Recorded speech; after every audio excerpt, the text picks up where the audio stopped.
Assalamualaikum warahmatullahi wabarakatuh. Alhamdulillah, wassalatu wassalamu ala sayyidina Muhammad Rasulillah wa ala alihi wa sahbihi wa mawala, wa la hawla wa la quwwata illa billah. Amma ba'd. Yang saya hormati dan muliakan guru kita, Imam Masjid Jami Al-Islah, serta para pengurus masjid dan jamaah yang dimuliakan oleh Allah Subhanahu wa ta'ala. Pada kesempatan yang sangat penuh dengan keberkahan ini, di masjid yang dimuliakan oleh Allah serta hari yang dimuliakan oleh Allah Subhanahu wa ta'ala, kita berkumpul sebagai salah satu memenuhi ajaran agama kita, yaitu yang pertama kita sudah berzikir kepada Allah Subhanahu wa ta'ala. Yang kedua, kita akan habiskan beberapa menit ke depan dengan memahami apa yang menjadi isi kandungan Al-Quran. Pada kesempatan kali ini kita akan membahas satu konsep penting dalam Islam yang disebut dengan qalbun salim.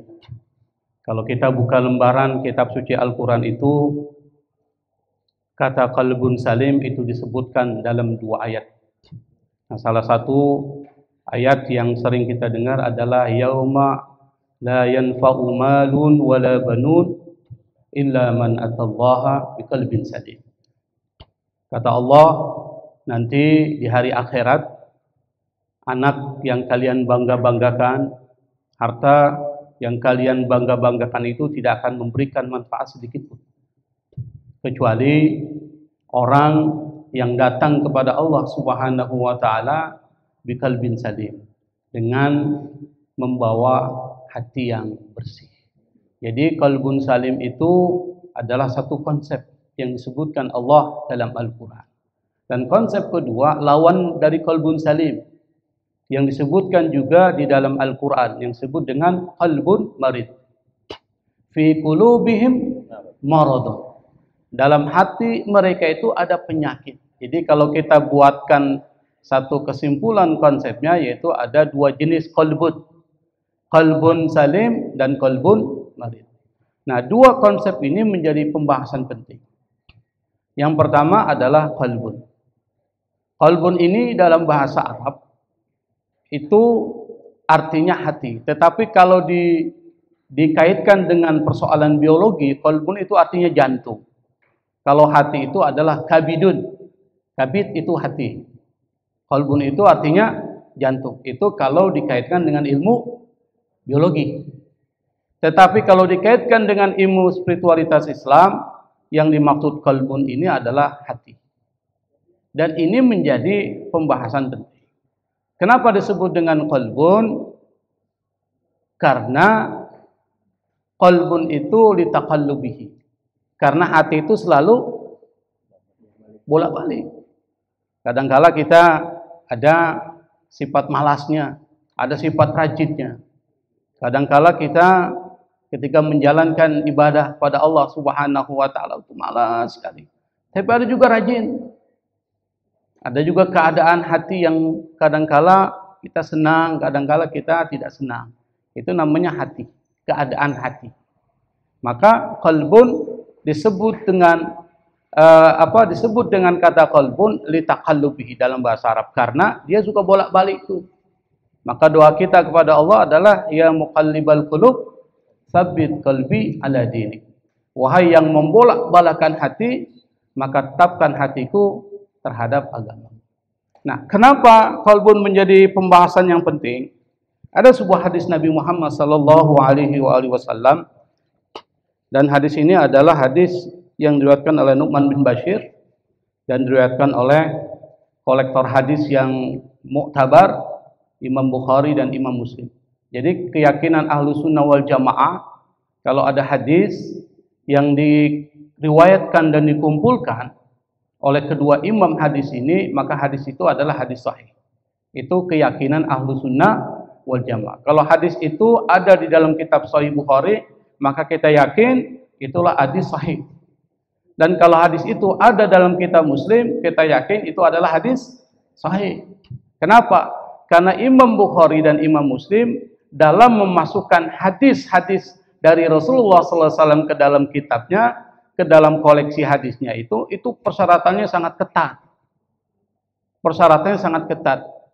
Sehingga bisa dipastikan bahwa hadis ini adalah hadis sahih dan bisa dijadikan pegangan. Nah, hadis yang sering kita dengar adalah hadis terkait dengan persoalan hati. Apa? Ala inna fil jasadi mudghah. Idza saluhat saluhal jasadu kullu wa idza fasadat fasadal jasadu kullu. Nabi Muhammad sallallahu alaihi wasallam, beliau 14 abad yang lalu pernah mengingatkan kita bahwa di dalam tubuh kita ini itu ada segumpal daging. Kalau seandainya segumpal daging ini bagus, maka semuanya menjadi bagus. Saluhal jasadu kullu. Tubuh kita, keinginan-keinginan yang tergerak di dalam tubuh kita itu semuanya akan bagus. Wa idza fasada, kalau seandainya gumpalan daging ini bermasalah, fasadal jasadu kullu, maka semua yang keluar dari tubuh kita itu pasti nggak bagus. Nabi mengatakan ala wahiyal qalbu. Ketahuilah segumpal daging itu adalah hati. Maka hati itu yang menggerakkan perbuatan kita. Kita bisa hadir di sini. Ini adalah perbuatan baik. Dan perbuatan baik yang kita lakukan ini itu digerakkan oleh hati kita. Kalau hati kita baik, insya Allah kita akan hadir di majelis seperti ini. Tapi kalau hati kita bermasalah, boro-boro mau ngajak orang kebaikan, diajak aja susahnya minta ampun. Banyak kan kita sering lihat gitu Pak ya. Diajak aja datang susahnya minta ampun. Kenapa? Ada problem, ada masalah dengan hatinya. Tapi kalau hatinya bagus, orang ngajak, yuk kita ke masjid, kita hadiri zikir, majelis taklim, dia pasti akan tergerak. Yuk kita bersedekah, pasti dia akan tergerak hatinya. Kenapa? Imam Al-Ghazali rahimahullah itu menggambarkan hati seperti cermin. Imam Ghazali ini kita kenal adalah imam rujukan kita dalam tasawuf. Hampir sebagian besar ulama Ahlus Sunnah wal Jamaah itu menjadikan Imam Al-Ghazali dan kitabnya Ihya Ulumuddin sebagai rujukan dalam tasawuf. Bahkan Al-Habib Abdullah bin Al-Haddad dalam kitabnya Nasaih Ad-Diniyah atau Risalatul Mu'awana itu menjadikan Al-Imam Al-Ghazali kitabnya Ihya Ulumuddin sebagai rujukan. Nah, salah satu yang diceritakan Imam Al-Ghazali itu dia mengibaratkan hati seperti cermin. Bapak pernah lihat cermin, Pak? Cermin itu untuk apa itu? Ngaca. Kata Imam Al-Ghazali, hati itu ibarat mir'ah, cermin. Kalau hatinya bermasalah seperti cermin berdebu. Coba kalau kita lihat cermin yang penuh dengan debu, kira-kira bisa nggak kita ngaca? Nggak bisa, Pak. Kalaupun bisa, itu samar-samar terlihat. Kenapa? Menurut ilmu fisika, cermin yang berdebu tidak bisa memantulkan cahaya atau menerima cahaya. Makanya kita tidak bisa lihat wajah kita, karena tertutup. Sama dengan cermin yang ada di ruang gelap, bisa nggak kita ngaca? Ada cermin di ruangan gelap, kita nggak bisa ngaca tuh. Kenapa? Karena cermin itu tidak bisa menerima cahaya atau memantulkan cahaya karena gelap. Hati yang penuh dengan penyakit hati, kata Imam Al-Ghazali, hati yang kotor, itu seperti cermin yang penuh dengan debu. Orang yang hatinya bermasalah, boro-boro mau nerima kebaikan, boro-boro mau mantulkan kebaikan ke orang lain, nerima kebaikan aja susah. Tuh, hatinya bermasalah. Tapi kalau hati yang bersih seperti cermin bersih. Kalau kita ngaca dengan cermin yang bersih, kelihatan nggak wajah kita? Kelihatan. Bahkan jerawatnya juga kelihatan tuh Pak. Cerminnya bersih banget. Jerawat-jerawat kita ini, panok-panok kita tuh kelihatan tuh. Karena cerminnya bersih. Maka yang perlu dibenahi dalam pendidikan itu adalah pendidikan hati. Tarbiyatul qalbi atau tarbiyah qalbiyah. Kenapa? Karena yang menggerakkan perbuatan kita itu adalah hati kita. Maka hati ini para ulama membagi ke dalam dua bagian. Meskipun ada yang menambahkan dengan qalbun mayit ya, tetapi qalbun mayit berarti harus digantikan dengan qalbun hayy, hati yang hidup. Tetapi para ulama dengan melihat kepada ayat-ayat Al-Quran itu membagi hati menjadi berapa? Dua. Yang pertama adalah qalbun marid, hati yang penuh dengan penyakit. Al-qalbul ladzi asabahu amradul qulub kal hirsi wal kibri wal hasad. Hati yang terkena penyakit hati, itu namanya qalbun marid. Hatinya siapa? Orang-orang kafir. Siapa lagi? Orang-orang munafik. Orang munafik itu Islam, bajunya Islam, tapi enggak suka tuh dengan ajaran Islam, enggak suka sama adzan, enggak suka dengan orang pakai jilbab. Islam dia enggak suka pengajian. Kan ada yang enggak suka pengajian, Pak? Dia bilang terus terang enggak suka pengajian itu. Bahkan mengatakan pengajian itu bisa membuat anak-anak stunting katanya, Pak. Kan gila itu.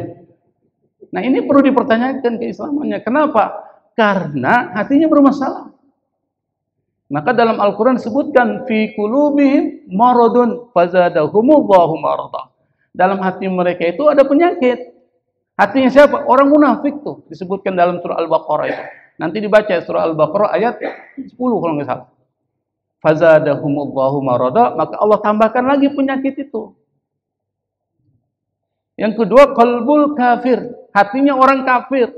Namanya kafir itu artinya tertutup. Diajak beriman tidak mau.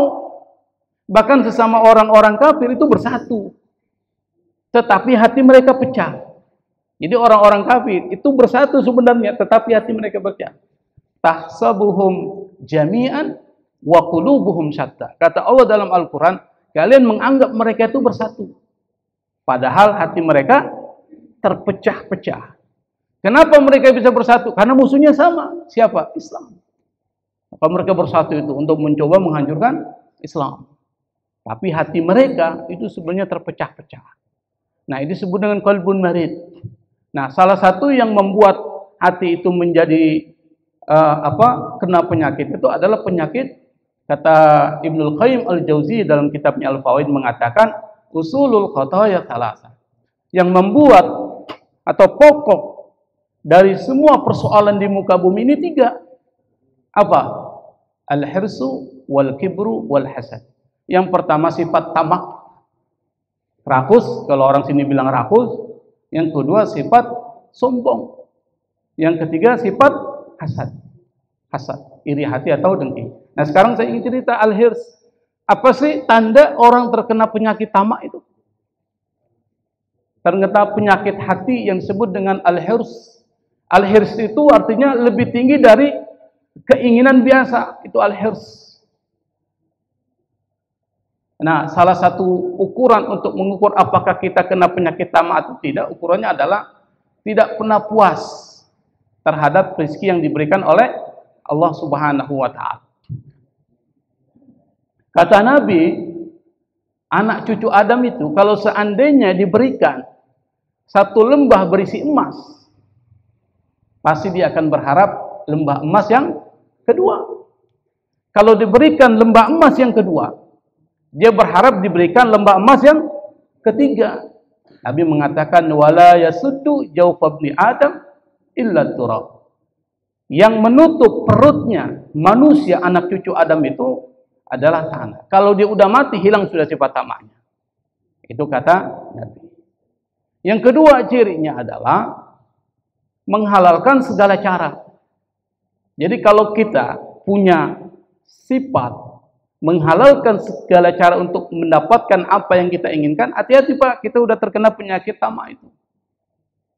Menghalalkan segala cara untuk mendapatkan apa yang kita inginkan.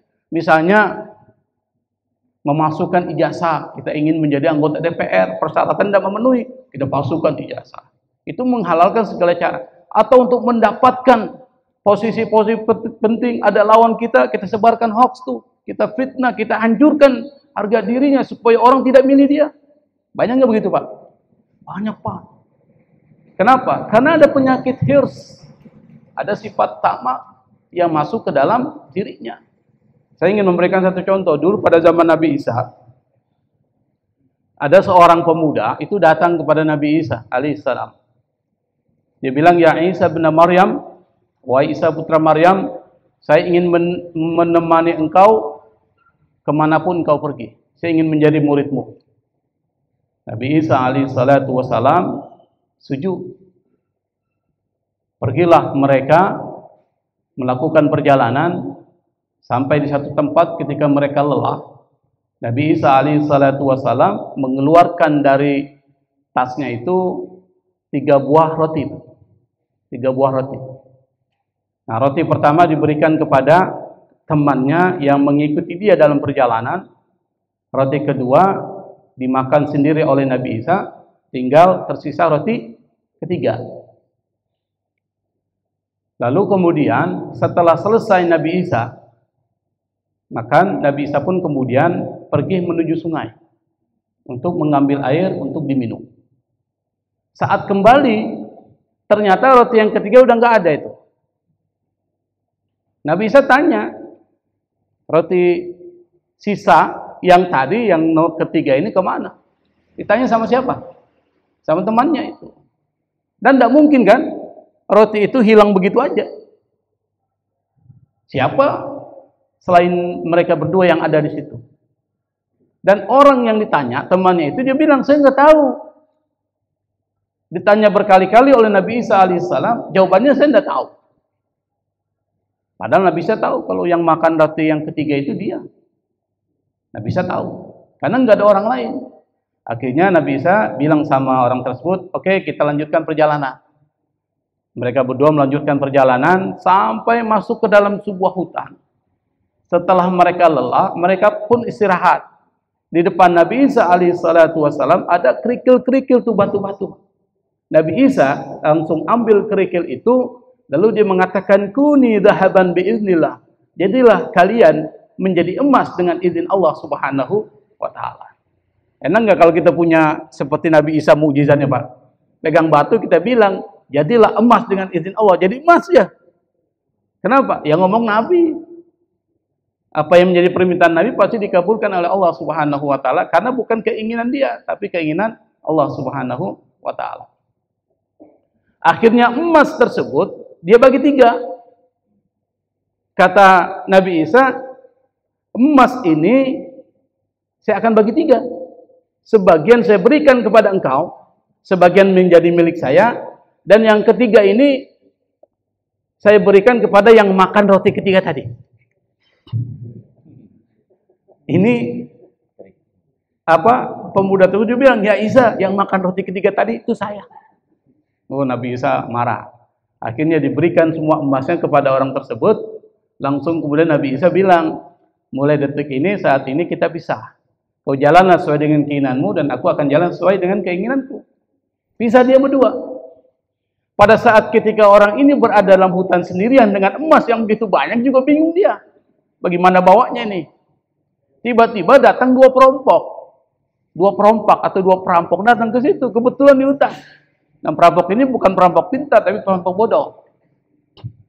Ketika dilihat ada emas yang banyak, dia mau bunuh tuh orang tersebut. Dia akan ambil emas itu, dia akan bagi 2. Tapi pemuda ini cerdas. Dia bilang, nggak usahlah kau bunuh saya. Bagaimana kalau emas ini kita bagi 3 aja? Karena perampok ini bodoh, oke, kita bagi 3. Sebelum mereka bagi, temannya, sang perampok bilang kepada temannya yang perampok yang lain, sebelum kita bagi, kita udah lapar nih. Gimana kalau kau beli makanan dulu? Di pinggiran hutan itu ada warung tuh, belilah makanan. Pergilah dia. Sebelum emas ini dibagi, pergilah orang tersebut, salah satu perampok, pergi untuk membeli makanan. Pada saat ketika berjalan, muncul dalam pikirannya sifat tamak itu. Sifat rakus. Buat apa itu emas dibagi 3? Bagusan saya ambil saja semua. Nanti saya beli makanan, saya racun. Jadi dia udah punya pikiran kotor tuh. Pergilah ke pasar, makanan itu diberi racun. Dia sudah makan duluan. Jadi sisa 2 makanan diberi racun. Sebelum sampai orang itu kedua yang menunggu, yang dua yang menunggu juga bilang, pemuda temannya Nabi Isa bilang sama perampok itu, buat apa itu emas kita bagi 3? Bagaimana kalau kita bagi 2 aja? Nanti kalau temanmu datang kita bunuh saja dia. Ini munculnya sifat tamak dan rakusnya. Setuju. Pas temannya datang, dia bunuh Pak, tinggal dia berdua. Sebelum dia bagi itu emas, dia makan dulu makanan Pak. Yang sudah diracunnya nggak tahu kan? Dia makan racun, 3-tiganya mati. Yang tersisa apa? Emasnya. Maka kalau orang yang rakus tidak akan mendapatkan apapun terhadap apa yang dirakuskannya. Maka Islam mengajarkan jangan punya sifat rakus, karena sifat rakus itu adalah penyakit hati yang kalau ada di dalam diri kita itu bisa membinasakan kita. Itu baru sifat tamak, belum bicara tentang sifat hasad. Ini berapa menit, Ustaz? Lanjut ya. Nah, karena hati ini menjadi satu hal yang penting, maka harus dihilangkan tuh penyakit-penyakit hati. Para ulama sufi sudah memberikan beberapa tip bagaimana caranya membersihkan hati. Yang pertama disebut dengan at-takhalli. Apa itu takhalli? At-takhalli itu artinya kosongkan hati Anda dari penyakit-penyakit hati yang saya sebutkan. Nah, salah satunya penyakit yang disebut dengan hasad itu. Hasad, iri hati. Dan ini banyak sekali terjadi Pak, penyakit hasad, iri hati. Apa tandanya? Senang kalau orang susah. Susah kalau orang senang. Itu penyakit apa tuh? Iri hati, dengki. Jadi pada zaman dinasti Umayyah itu ada seorang khalifah namanya Khalifah Al-Mutawakkil. Khalifah Al-Mutawakkil. Dia kena satu penyakit namanya bisul.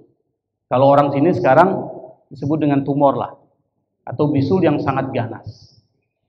Lalu kemudian khalifah ini memanggil tabib-tabibnya untuk mendiagnosa penyakit tersebut. Kata tabib-tabib istana, ini penyakit nggak ada obatnya nih. Penyakit ini nggak ada obatnya. Lalu kemudian ibunda dari Khalifah Al-Mutawakkil itu buat surat, dia kirim kepada Imam Al-Hadi, cucu Rasulullah SAW. Imam Al-Hadi. Nah, setelah dia buat surat, Imam Al-Hadi pun membalas surat itu. Yang di dalam surat tersebut, ibunda dari Khalifah Al-Mutawakkil itu minta resep terkait dengan penyakit anaknya, tumor ganas itu. Imam Al-Hadi cuma buat beberapa kalimat. Campurkan bunga mawar dengan minyak zaitun, lalu oleskan ke bisulnya khalifah, atau bisul ganas khalifah. Ketika surat itu sampai ke ibunda Khalifah Al-Mutawakkil, lalu dia panggil semua tabib istana. Dia berikan surat itu untuk resepnya dibuat oleh para tabib istana. Tapi para tabib istana ini melecehkan apa yang menjadi pesan isi surat dari Imam Al-Hadi. Dia bilang, sepanjang pengetahuan kami belajar ilmu kedokteran, ilmu medis, tidak ada obat yang seperti ini. Maka dia lecehkan. Mereka tidak mau membuat resep dari isi surat Imam Al-Hadi. Akhirnya ibunda dari Khalifah Al-Mutawakkil ini, lalu kemudian dia buat itu.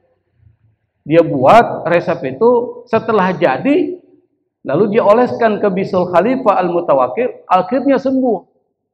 Ini Khalifah Al-Mutawakkil senangnya luar biasa. Kenapa dia senang? Karena dia sembuh dari penyakit bisul yang sudah lama, sudah menahun. Akhirnya saking senangnya Imam Al-Hadi lalu diberikan sekitar 10.000 uang dinar. Uang dinar ini uang apa Pak? Uang emas ya? Kalau uang perak, uang dirham. Ini bayangkan 10.000 uang dinar. Kira-kira banyak nggak tuh? Banyak lah. Kita mungkin nggak bisa hitung. Imam Al-Hadi pun nerima uang itu. Nah, tabib istana nggak senang kalau Imam Al-Hadi itu mendapatkan nikmat dari Allah Subhanahu wa Ta'ala. Maka mereka pun bikin isu, fitnah, hoax, berita-berita bohong. Berita bohong itu disebarkan kepada Khalifah Al-Mutawakkil. Dia mengatakan Imam Al-Hadi itu dengan uang 10.000 dinar, dia berikan senjata-senjata untuk memberontak pada khalifah. Nah, bayangkan hubungan keluarga Nabi dengan dinasti Umayyah itu nggak bagus dalam sejarah, nggak bagus. Dan mereka seringkali anti terhadap Ahlul Bait. Dinasti Umayyah ini kan kasusnya terkait dengan persoalan perampasan kepemimpinan, Pak ya. Dari siapa? Dari Imam Ali kepada Muawiyah. Muawiyah ini dinasti Umayyah. Itu awal mulanya di situ. Sehingga isu terkait dengan Ahlul Bait keluarga Nabi menjadi isu yang sangat sensitif pada saat itu. Maka diangkatlah isu itu oleh siapa? Tabib istana yang punya sifat hasad, iri hati dan dengki itu. Apakah Khalifah Al-Mutawakkil itu terprovokasi? Tidak. Dia termasuk khalifah yang bijak. Informasi yang dia terima dari tabib istana, tidak dia makan langsung informasi itu, ditabayun. Apa itu tabayun? Ya, diverifikasi, klarifikasi. Dia panggillah intelnya, jasus intel itu untuk meneliti benar nggak apa yang dikatakan oleh para tabib istana itu. Akhirnya jasus tersebut, intel, datang ke rumah Imam Al-Hadi. Dia bingung, dia mau mulai dari mana, dia mengintegrasi, nggak enak ini. Akhirnya dia naik ke atas untuk lihat dari atas ke bawah.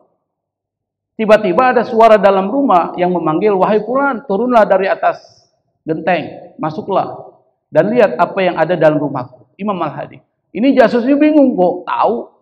Kok Imam Al-Hadi itu tahu kalau ada dia di atas? Ya jelas karena dia adalah wali min auliya illah. Karena Imam Al-Hadi ini adalah wali. Akhirnya dia masuk, dia lihat, tidak ada satupun senjata, Pak. Bahkan uang 10.000 dinar yang diberikan Khalifah Al-Mutawakkil kepada Imam Al-Hadi itu masih utuh, tidak pernah disentuh oleh Imam Al-Hadi. Akhirnya intel ini kembali kepada Khalifah, dia lapor, wahai Khalifah, lapor. Saya diperintahkan Anda untuk melihat apakah ada persenjataan yang dikumpulkan Imam Al-Hadi dari uang yang Khalifah berikan kepada dia. Ternyata tidak ada sama sekali. Jadi berita yang dilaporkan, disebarkan oleh para tabib istana, semuanya adalah fitnah. Ini Khalifah Al-Mutawakkil marah. Dia kumpulkan semua tabib istana, dia potong lehernya satu persatu. Kenapa? Karena sudah menyebarkan fitnah kepada cucu Rasulullah SAW. Apa yang bisa dipetik dari kisah ini? Orang yang hasad itu mudaratnya kembali kepada orang yang hasad. Tidak akan pernah menyentuh kepada orang yang dihasadi. Jadi kalau kita iri hati dan dengki sama orang lain, itu pada dasarnya akan kembali kepada kita itu. Tapi orang yang kita iri, nggak ada masalah. Betul Pak ya? Kira-kira ada orang punya mobil, kita tetangganya muncul perasaan tidak senang. Kita beritakan ini mobil ini dari uang korupsi ini. Bukan kita sebarkan informasi yang bohong tentang dia. Kira-kira orang yang punya mobil itu berkurang nggak? Mobilnya hilang nggak? Enggak, tetap dia punya mobil. Kita yang bermasalah, Pak. Kenapa? Kita bermasalah karena ada perasaan di dalam diri kita yang tidak stabil. Kalau orang yang tidak stabil perasaannya, itu akan mempengaruhi kesehatannya. Maka orang yang punya sifat hasad itu akan kembali kepada orang tersebut. Maka salah satu cara yang diajarkan oleh para ulama sufi itu adalah kosongkan hati-hati Anda dari penyakit-penyakit hati. Penyakit hati bukan cuma 3, banyak Pak. Saya nggak bisa ceritakan satu persatu. Nanti bisa dibaca kitab Tibil Qulub atau kitab-kitab yang bicara tentang persoalan hati. Setelah hati kita kosong dari penyakit-penyakit hati, apakah selesai? Belum, isi. Yang disebut dengan tahap kedua at-tahalli, tanpa titik di atas hak. Kalau yang pertama dengan titik takhalli, yang kedua tahalli, hilangkan titiknya. Maksudnya apa? Kita hiasi seluruh anggota badan kita dengan kebaikan. Jadi kalau sudah kosong dari penyakit hati, diisi. Caranya apa? Pikiran kita diarahkan untuk selalu memikirkan yang baik-baik. Mata kita program untuk melihat yang baik-baik. Telinga kita program untuk mendengar yang baik-baik. Mulut kita program untuk mengatakan yang baik-baik. Dan semua anggota badan kita program. Nah, salah satunya adalah dengan zikir. Maka zikir ini menjadi penting, Pak. Karena zikir ini adalah obat hati. Zikir ini obat hati. Dan zikir yang paling tinggi adalah qiraatul Qur'an. Itu adalah obat hati. Maka di dalam Al-Quran disebutkan ala bizikrillahi tatmainnul qulub. Dengan zikir kepada Allah, maka hati menjadi tenang. Maka salah satu cara untuk menghiasi hati kita adalah selain seperti yang saya sebutkan tadi adalah dengan memperbanyak zikir kepada Allah Subhanahu wa taala. Maka dalam Al-Qur'an itu diperintahkan wazkurullaha dzikran katsira, perbanyak zikir kepada Allah Subhanahu wa taala. Baik dalam keadaan berbaring, baik dalam keadaan duduk, baik dalam keadaan berdiri. Berapa keadaan itu, Pak? Duduk, diri, bangun. Qiyaman wa qu'udan wa ala junubihim. Berapa keadaannya? Qiyaman artinya diri. Qu'udan duduk. Terus wa ala junubihim berbaring. Ada enggak aktivitas kita yang melebihi itu? Ada enggak? Enggak ada, cuma 3 kita, Pak. Sekarang kita lagi ngapain nih? Duduk, qu'udan. Nanti kalau kita capek, wa ala junubihim. Kalau kita sudah bangun dari tidur, kita berdiri. Berarti zikir setiap saat. Yazkurunallaha qiyaman wa qu'udan wa ala junubihim. Zikir kepada Allah setiap saat. Artinya apa? Jangan sampai lupa kepada Allah Subhanahu wa taala. Kalau Anda lupa, maka Anda bisa menyimpang dari jalan Allah Subhanahu wa taala. Maka zikir itu menjadi penting. Yang ketiga, kalau takhalli sudah kita lakukan, hati sudah bersih dari penyakit-penyakit hati, dan kemudian kita isi dengan yang baik-baik, maka akan masuk pada tahap yang ketiga yang disebut dengan tajalli. Berarti titiknya di mana itu? Di bawah. Yang pertama takhalli di atas, yang kedua nggak ada titiknya, yang ketiga titiknya di bawah, tajalli. Apa tajalli? Antara dia dengan Allah nggak ada hijab, dekat. Kira-kira kalau orang nggak ada hijab antara dia dengan Allah, dia adalah wali min auliyaillah. Omongannya menjadi omongan Allah, penglihatannya menjadi penglihatan Allah, kakinya menjadi kaki Allah, tangannya menjadi tangan Allah ketika dia memukul. Itu disebutkan dalam hadis qudsi. Kata Allah dalam hadis qudsi, kuntu basarahul ladzi yabsuru bi. Aku akan menjadi penglihatan atau mata yang dia gunakan untuk melihat. Wa kuntu sam'ahul ladzi yasma'u bi, dan aku akan menjadi telinga yang dia gunakan untuk mendengar. Wa kuntu yadahul lati yabtisu biha, dan aku akan menjadi tangan yang digunakan untuk memukul. Wa kuntu rijlahul lati yamshi biha, dan aku akan menjadi kaki yang digunakan untuk berjalan.